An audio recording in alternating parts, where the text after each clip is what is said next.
बिस्मिल्लाहिर्रहमानिर्रहीम। अस्सलाम वालेकुम दोस्तों, अक्सर लोगों को मैदे का अल्सर हो जाता है। ये कैसे हो जाता है, क्यों हो जाता है, किस वजूहात की बिना पे हो जाता है, कौन सी खुराक खाने से हो जाता है और इससे कैसे बचा जाए और कौन सी मेडिसिन लेनी चाहिए। आज डॉक्टर साहब हमारे पास मौजूद हैं, उनसे इस सिलसिले में क्वेश्चन करते हैं। वो हमें बताएंगे मैदे में अल्सर कैसे हो जाता है, तजाबियत की वजह से हो जाता है या टेंशन की वजह से हो जाता है, कम सोने की वजह से भी समटाइम ये हो जाता है, मैदे में तजाबियत की वजह से भी हो सकता है। मज़ीद डॉक्टर साहब आपको बताएंगे। Thank you so much. जी डॉक्टर साहब। देखने और सुनने वालों को डॉक्टर नैद का सलाम। नाज़रीन हज़रात, ये मेरा दोस्त शहजाद अली साहब है, इसने सवाल किया है और मेरा इंटरव्यू ले रहा है कि अल्सर के बारे में बताइए, ये कैसे होता है और इसका सद्देबाब क्या है। इसके बारे में मैं बात करना चाहता हूँ।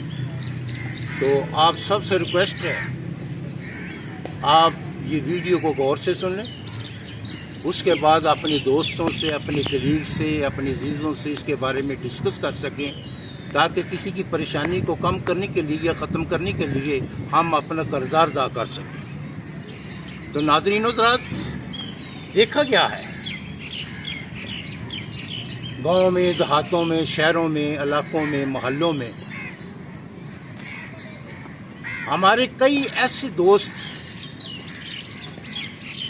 कई हमारे ऐसे अपने, वो भी ज़्यादातर तेज़ मिर्च मसाले खाते हैं। मिसाल के तौर पर अगर हम शवारमा लें, उसमें सुर्ख मिर्च, चटपटे मसाले होते हैं, कबाब में तली हुई चीज़ें होती हैं, मसाले तेज़ होते हैं। और इसके अलावा बाज़ारों में, होटलों में जो खाना खाते हैं उसमें सुर्ख मिर्च होती है।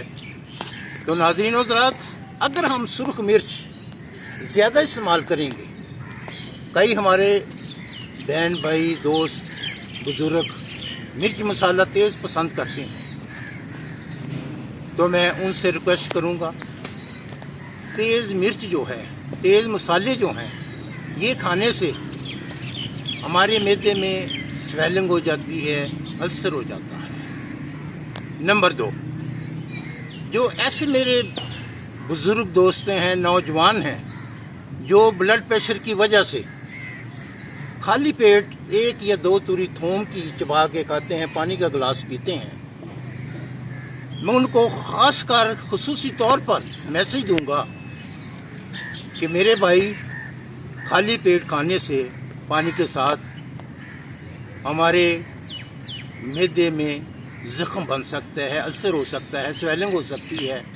हमें चाहिए कि ये हम पानी तो ज़रूर पिएं, लेकिन ये दही साथ इस्तेमाल किया जाए। दही जो है वो अल्सर नहीं होने देता, स्वेलिंग नहीं होने देता।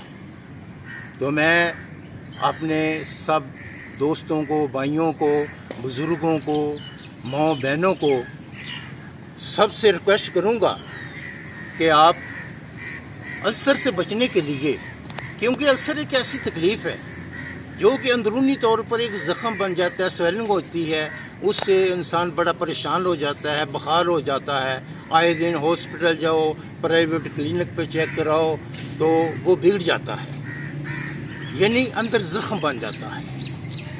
तो उसके लिए हमें चाहिए कि हम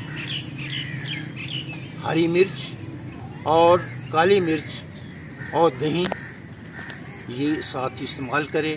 बल्कि जिनको अल्सर हो चुका है उनसे मैं रिक्वेस्ट करूँगा कि वो दही के साथ रोटी खाएं, क्योंकि अगर वो मिर्च मसाले खाएंगे तो ज़ख़म पे टच होंगे, ज़ख़म ज़्यादा तकलीफ़ दे होगा। तो मैं रिक्वेस्ट करूँगा आप इन चीज़ों से परहेज़ करें और दूसरों को बताएं कि सुर्ख मिर्च ना खाएं, चटपटे मसाले ना खाएं, क्योंकि सड़कों पे देखा गया है, बाज़ारों में देखा गया है, कई लोग समोसे रेडी बांध समोसे बेच रहे हैं, कबाब दे रहे हैं, उनमें मिर्च मसाले बहुत तेज़ हैं।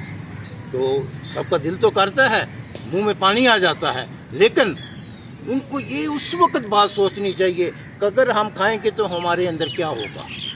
तो मैं रिक्वेस्ट करूँगा सभी से کہ آپ اپنے آپ کو بچائیں، اپنے عزیزوں کو بچائیں، اپنے دوستوں کو بچائیں، کلیگ کو بچائیں، ان سے ڈسکس کریں اور ہمیں کیا کرنا چاہیے. میں نے 2 پہلو آپ کو بتا دی ہیں، اس پر عمل کیجیے. تھینک یو سو مچ. ہاں تو دوستو، آپ نے ڈاکٹر صاحب کا میسیج سنا. ڈاکٹر صاحب نے آپ کو بڑا تفصیل سے بتایا کہ ایک تو باہر کے کھانے نہ کھائیں، یا ان سے کھائیں تو تیز مرچ مسالہ نہ ہو، تلی ہوئی چیزیں نہ ہو، اور سب سے بڑی بات گیس نہ ہونے دیں. گیس کیسی ہو جاتی ہے؟ آپ زیادہ سیٹنگ کرتے ہیں، بیٹھے رہتے ہیں، تو اس سے بھی گیس بن جاتی ہے. گیس بنے گی، اس سے بھی کانسٹیپیشن ہوگا، یعنی کہ قبض ہوگی. قبض سے پھر یہ مسئلے مسائل بگڑتے ہیں، اس سے معدے میں زخم بن جاتا ہے. تو اس لیے آپ سیلڈ وغیرہ کا استعمال زیادہ کریں، پانی کا زیادہ استعمال کریں. اور ٹینشن بھی ایک وجہ بنتی ہے اسٹومک کلسر کی، اس لیے ان چیزوں سے بچیں اور آرام پورا کریں. کم کم 6 گھنٹے 7 گھنٹے یا 8 گھنٹے تو آرام کریں، اس سے بھی یہ بچا سکتا ہے. تو دوستو، میں امید کرتا ہوں کہ آپ اس پہ عمل کریں گے. Thank you so much.